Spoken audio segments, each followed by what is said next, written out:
Assalamualaikum mga kasisi, mga kabangsa. Panoorin po ninyo itong marketing day po doon sa Panglima Sugala, Tawi-Tawi. Parang barter trading siya. Every weekend meron silang tinatawag na tabo-tabo. Doon po ito sa Bato-Bato, Panglima Sugala. So makikita po ninyo dyan iba't ibang fresh na mga seafoods. Ayan po yung binibili ko. Shell po yan. As in, napaka-fresh po talaga. Direct from the farm, direct from the sea. So kaharap natin dyan sina Arong, yung mga kapatid po nating Badyaw. Sila po talaga yung nagbebenta dyan. Ayan. So may mga shell. Medyo natagalan ako dyan sa kakapili ng shell na yan dahil ang dami ko pong binili. Kung makikita nyo po, sako-sako po talagang binili kong shell dyan. Dahil ang dami-dami po namin nagpunta dyan. Parang weekend po yan. Nung nandun po ako sa Tawi-Tawi. So, may mapapansin din po kayo dyan, mga seaweeds, mga lato or gamay po ang tawag namin. Ayan, so, yung shell na yan, iba't ibang shell po yung binibili ko. Meron dyan yung napakasarap na gawing sabaw.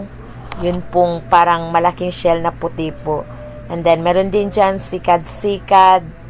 Ang dami, iba't ibang kinds of shell po talaga. So, pinipili ko talaga siya. Kasi may mga malalaki, may maliliit.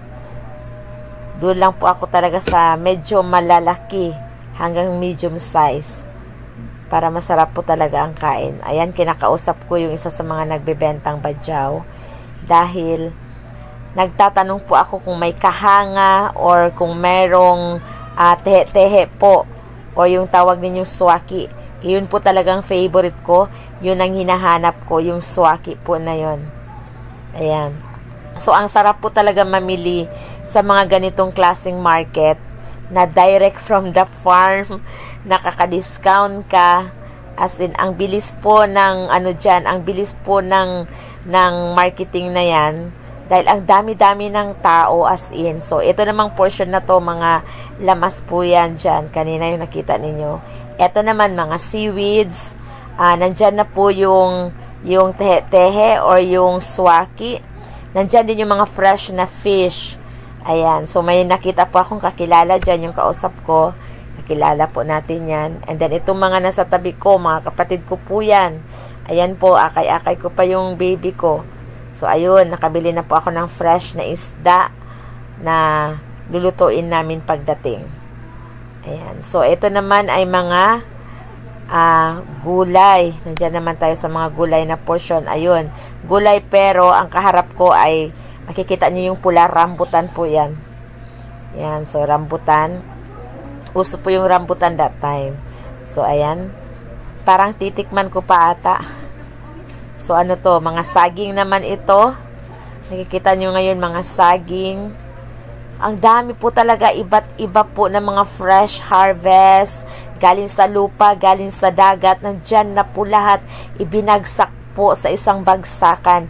Kaya ang tawag nila dyan ay tabo-tabo. At talaga pong dinarayo po talaga itong tabo-tabo na to.